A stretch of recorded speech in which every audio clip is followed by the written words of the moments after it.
What's going on, ladies and gentlemen? Thank you so much for tuning in. Today's service call: hot water at the cold taps. That simple, ladies and gentlemen.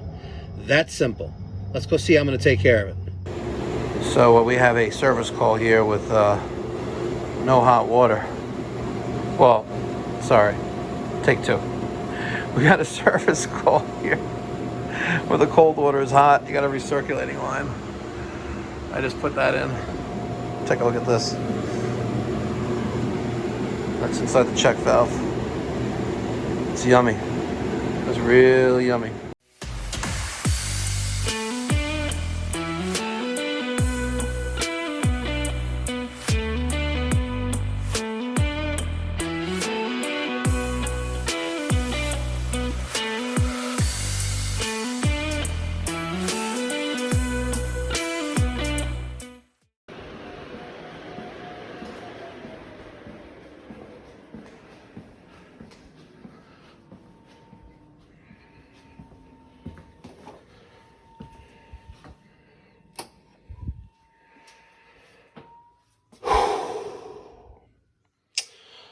All right,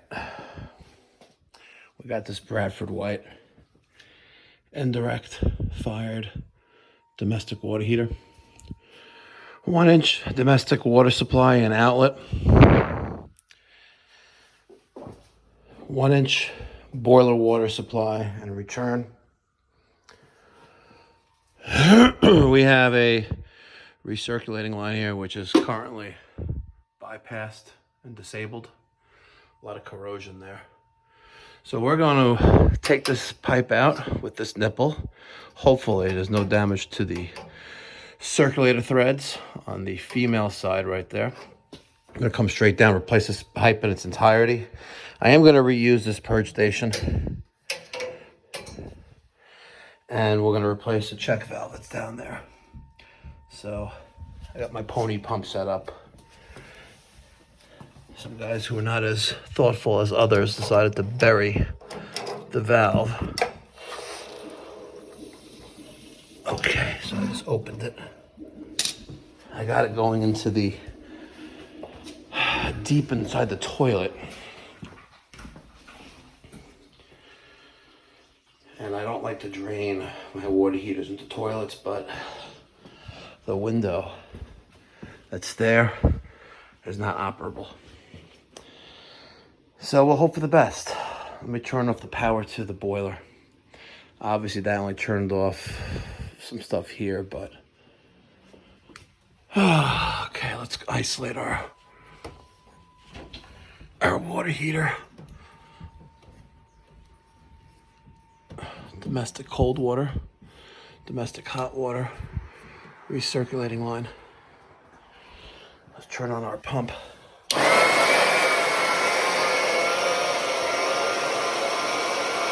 This is gonna be a while.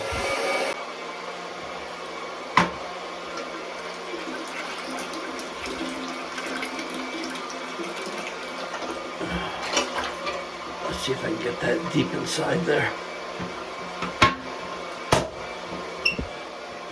Hopefully she don't go nowhere.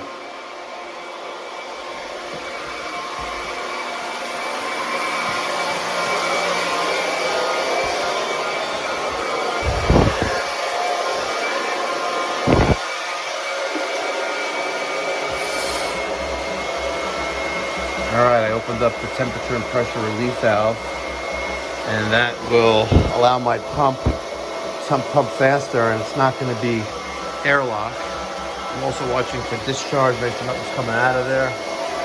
Let's see how our water is now draining.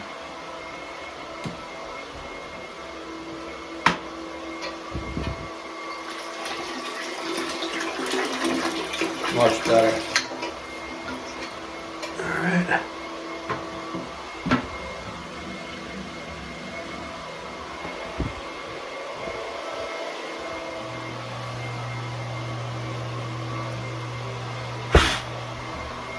Looks like they just put in that TP holder.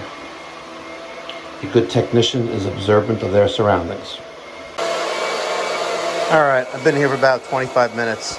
while the unit's been pumping down, made sure that the water is off. I checked a couple of faucets upstairs. We're good. The valves are holding. Power is off. I began setting up the Calefi. This is their model 52061 6AC. This is lead-free, made in Italy, 1-inch press union, includes check valves. This is their angle mix thermostatic mixing valve. And ladies and gentlemen, I gotta tell you, there's a lot of weight. Let me take the removable temperature sensor off thermostat. There's a lot of weight to this. And if you compare this to that, let's just say that the difference, ladies and gentlemen, is night and day. Literally night and day. So we're gonna be putting in this thermostatic mixing valve to replace the Taco, which I think is the cause of the problem.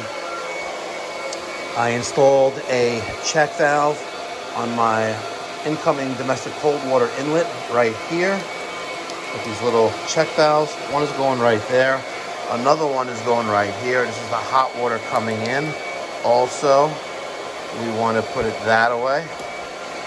Okay, hot water's coming in, and our mix side is right here, and that's also getting our thermostat snapping into place right there. That way we can make some adjustments with the temperature adjustment knob on the fly. Okay, we're gonna put that off to the side. It come with these washers. We've got to build these out. We're gonna put that on there. We'll check on our toilet, which I've been checking periodically, making sure nothing's overflowing there, because the last thing I'd want to do here is clean up some water.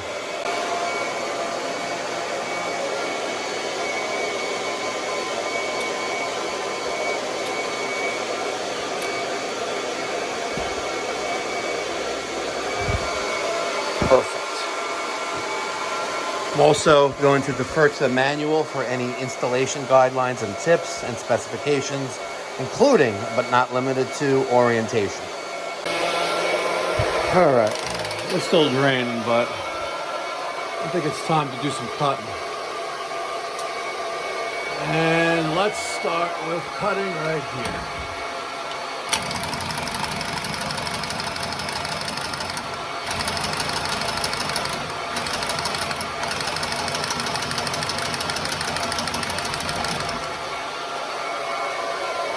A little bit of water, nothing crazy.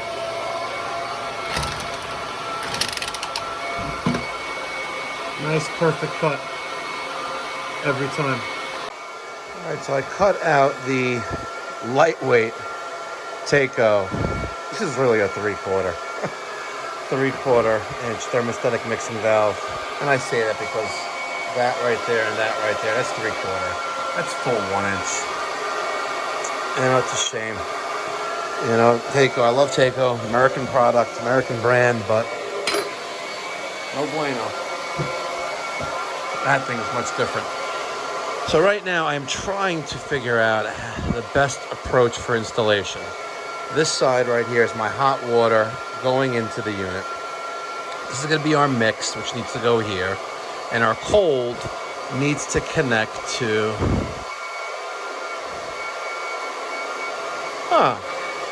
My cold needs to connect to here. Interesting. Interesting.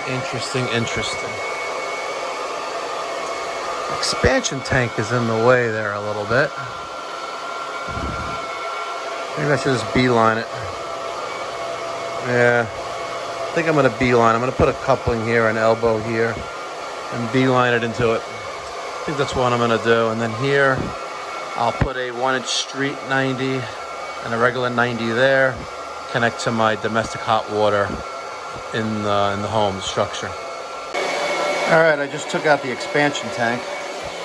There she is. She wasn't even full of water. Maybe I could have kept it, but I put in the Amtrol, the ST12.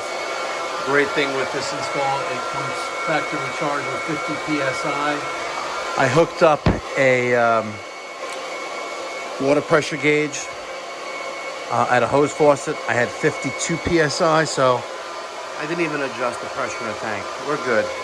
Reading installation manuals, which is a sheet of paper. The biggest thing I could advise you here is to read the manuals, right?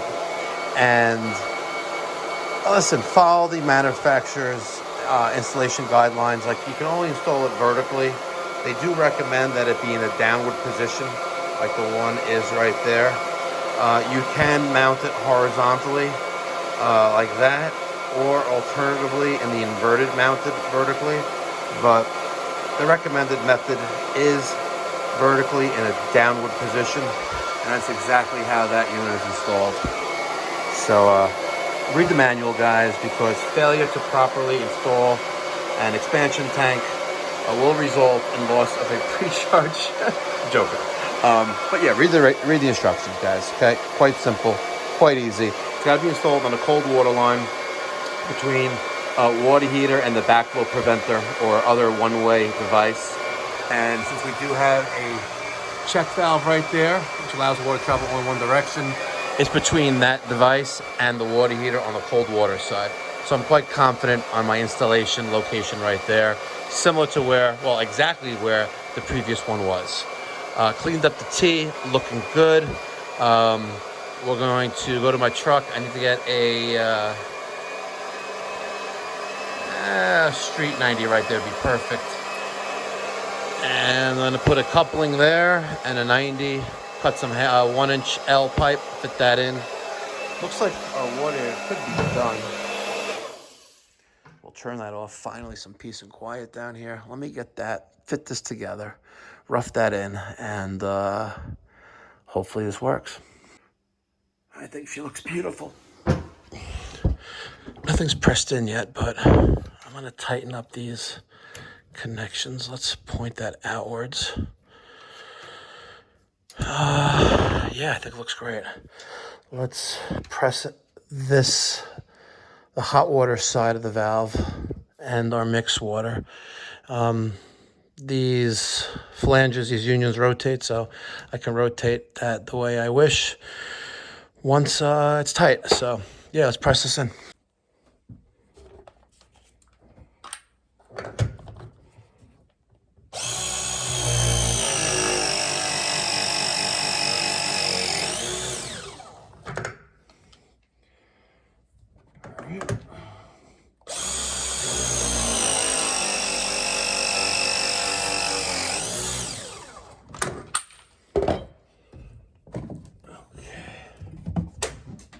You in right there.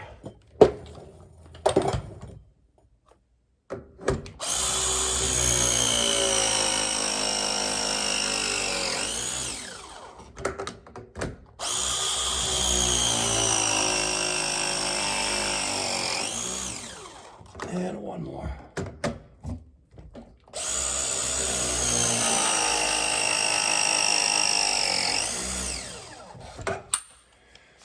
Beautiful. So the domestic hot water and mix side is done.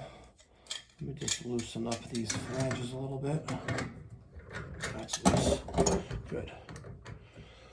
All right, now I need to adjust the swing to make it there. I'm just going to make a beeline for it. Let's grab a 1-inch press coupling. It sucks, it's going to be so short. 1-inch press 90. Get that in there. Line that up. Just use my thumb to line up exactly where I need it to be. Right there.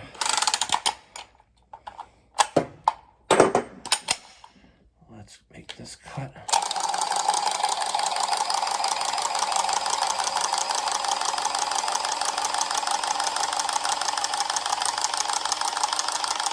I am using 1-inch L tubing.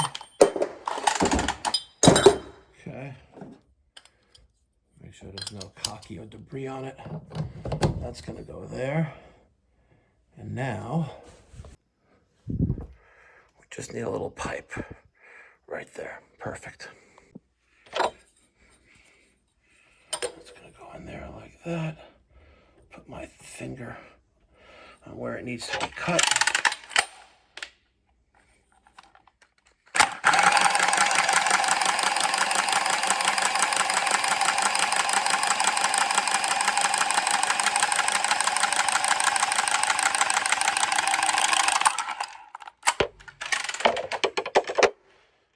Okay.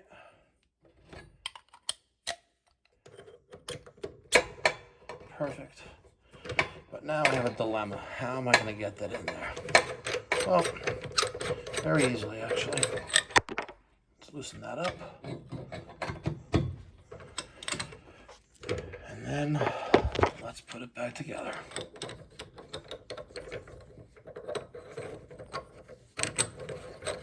Come on. Get in there, buddy.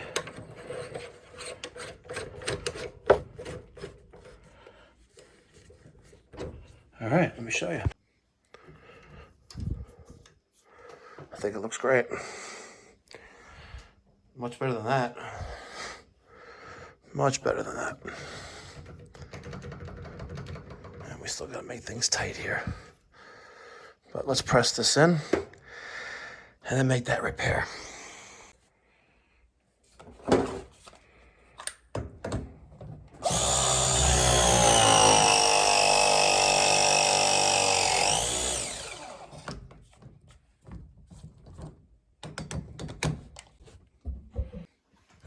All right, we ran out of storage space on the phone, so I had to delete a bunch of stuff.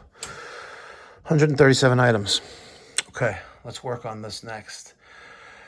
I think the best approach here is going to be cut the pipe there, try to back out the male adapter out of the housing, the stainless steel housing on the recirculating pump, and remove the strap-on aquastat. Yeah, that's what we'll do.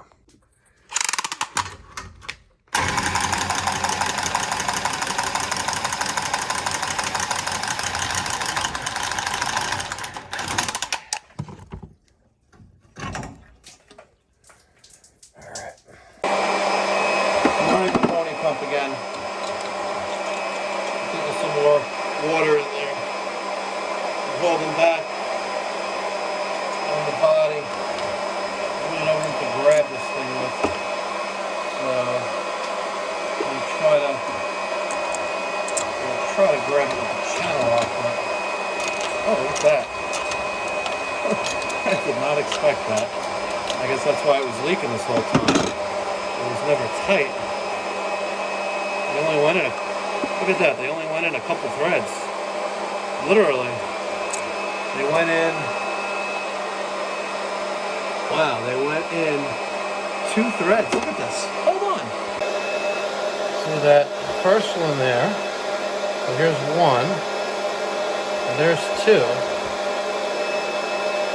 Wow, they just barely went in 2 threads. Wow. You know, that's why I'm a big fan of when I put something in to tighten it up right away. Not talking about unions and stuff like that. Obviously, you know, you can hit that up on the fly, but you know, when you thread something in, you know, just if you're gonna put it in, don't put it like hand tight because you may think it's already in there good. So that caused all that. I'm inclined just to replace. We'll replace a small piece on top of the valve, the purge station, to the male adapter. I'm still going to change that check valve down there though, so I'm going to put a couple in there. But yeah, that sucks. Alright, I replaced that 3/4 inch check valve with the nipple on both sides. I went into the existing brass 90 and threw a coupling there, replacing the horrible line that was there. A lot of scale and line and calcium buildup at the bottom of this tank. So what I'm going to do now, I'm going to introduce some cold water to the tank. First, I'm going to tighten up my unions now that everything's in place. All right, let's turn this pump on. Let's open up the domestic cold water. Oh, you mother effer. You mother effer. All right, ladies and gentlemen, a little tech tip. Make sure you put some pipe dope on the threads. I don't normally put pipe dope on threads where it's not really making a a watertight connection, unless it's making a watertight connection. But I guess here it is. You think that the washers that are in between each union would take care of that, but it didn't. Okay, all my valves are open. Yeah, I just got to connect that. Let's run some water. We have a nearby sink.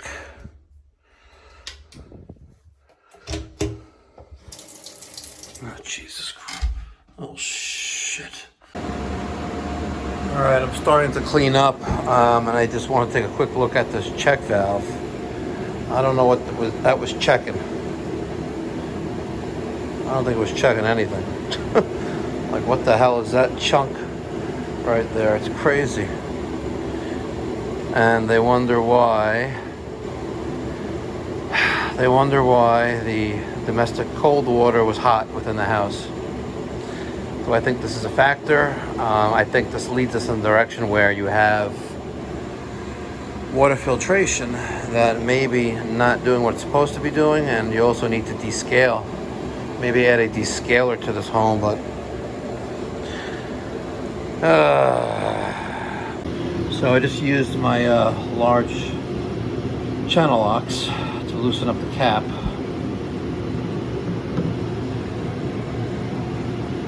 Yep. Can you leave it on? Oh no, as long as the water's clear. I just want to get all the air out. Is it running clear? I want to just open up the faucets to get the air out of the lines.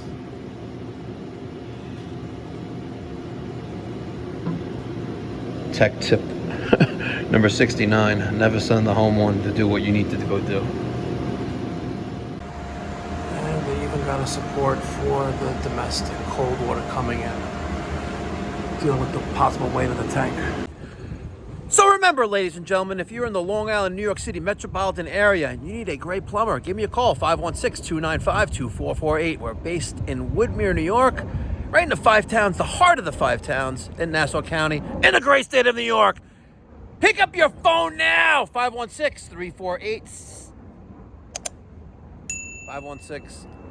516-295-2448. Get to the next one. Be well. God bless. Stay safe.